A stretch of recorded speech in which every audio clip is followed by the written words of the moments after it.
Hey guys, thank you so much for clicking on this video. If you're new, welcome, and if you're returning, welcome back. So today's video is going to be how to apply for your visa, US visa, how to apply for your US visa, and my experience applying for the US visa. It's going to be like a remix of how to apply for US visa and my experience. So let's get right into this video. Okay, so if you watch my previous video, which was how I applied for college, I ended up with a note of saying after everything, I started my application for my visa. So how did my visa application process go and how did I go about it?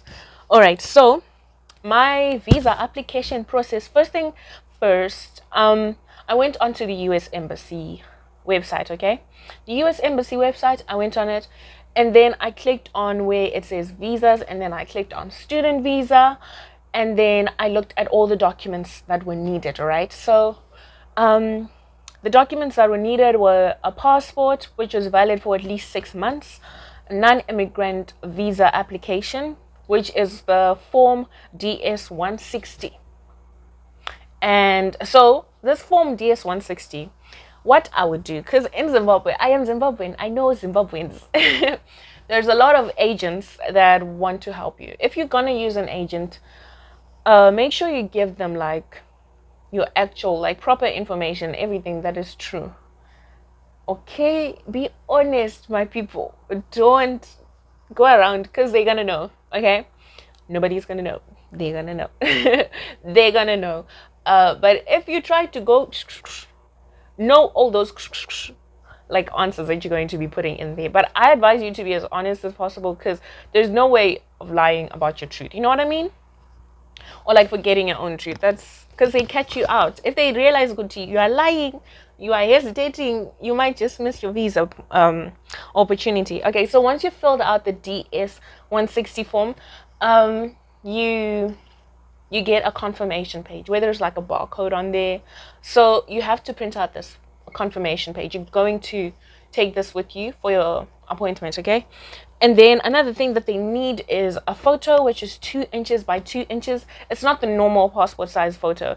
It's actually like it's a square photo because it's 2 inch by 2 inch. So if you're gonna go to like photographer, go to one that knows these things, okay? Don't just go to the road, like because they're just gonna take a picture. Like I went to this guy who actually said he takes, passport pictures for visas and stuff like that. Those type of people, because they know the dimensions and everything.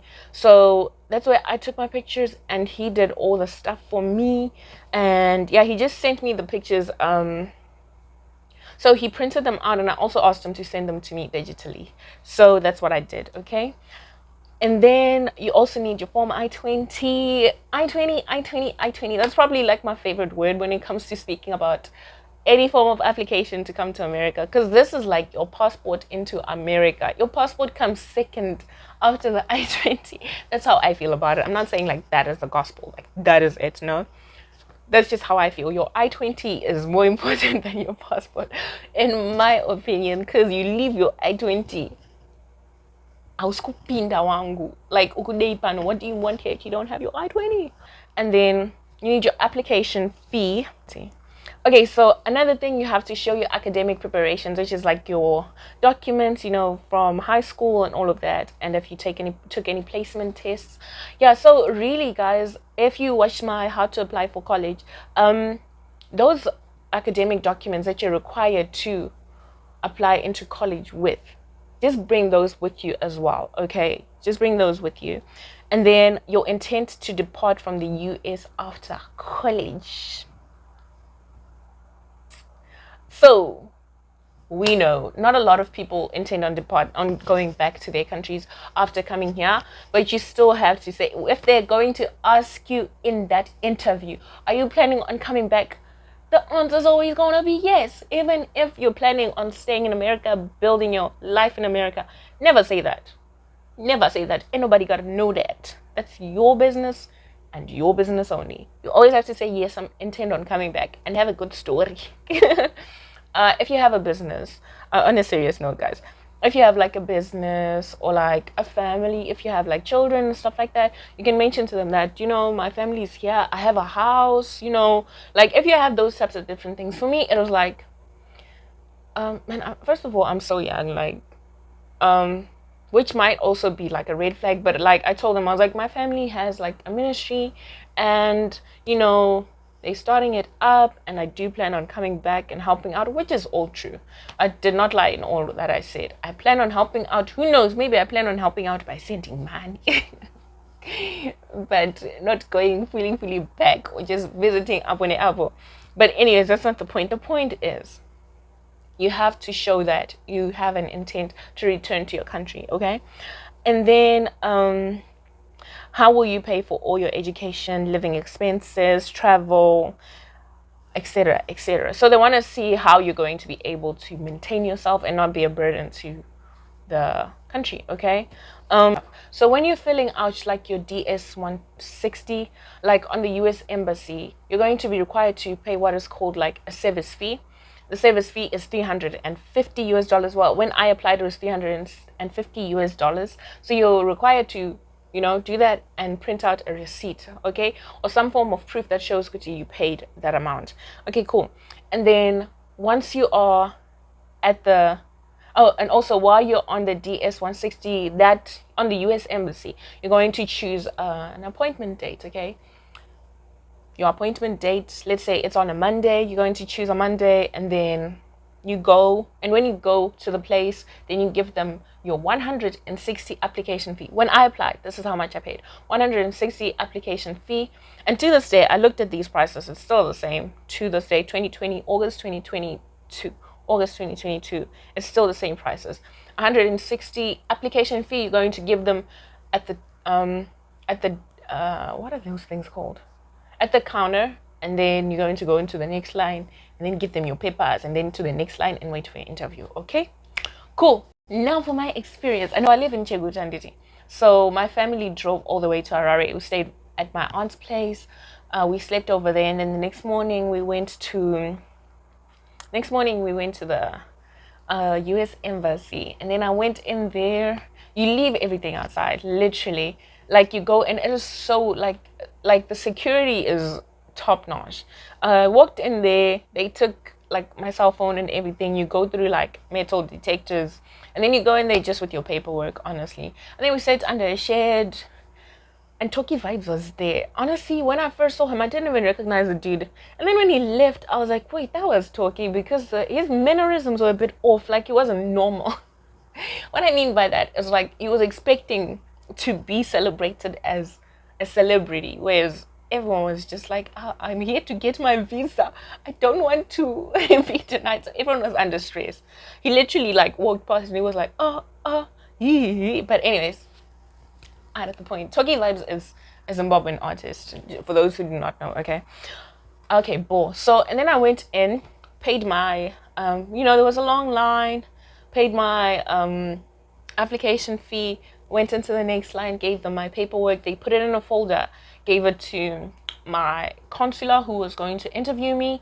And then I waited like in the sitting area. I was just waiting for my turn, and my turn came. My heart, I was so nervous, but so composed. I was so nervous. I was like, I don't want to mess this up. I don't want to mess it up.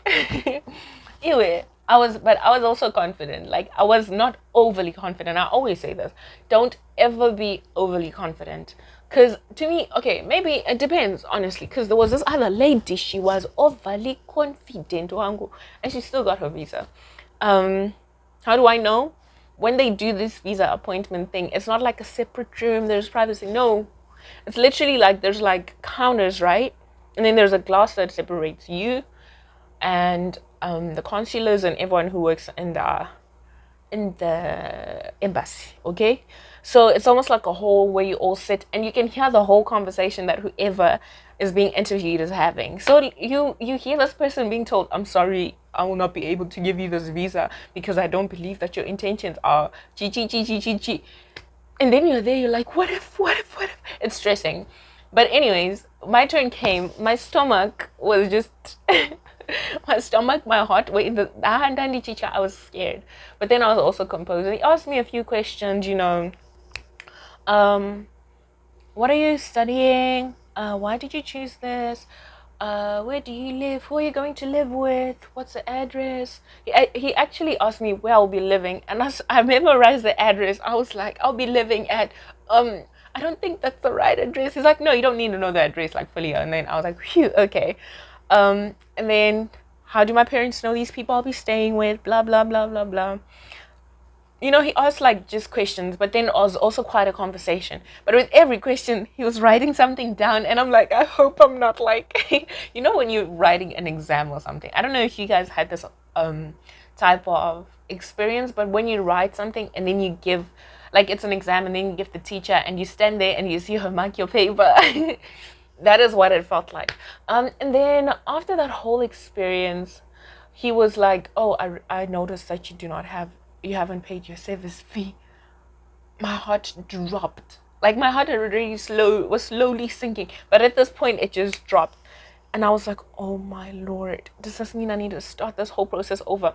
Mind you, this was probably like the 23rd or something of, 23rd of August. School starts on like the 6th of September. Oh, so I'm already calculating that school starting in about like 2-3 weeks. I cannot do this again. And then he's like, okay, cool. He actually didn't tell me that you've received your visa. He was like, okay, just come back tomorrow with your service fee paid, and then you can leave your passport tomorrow.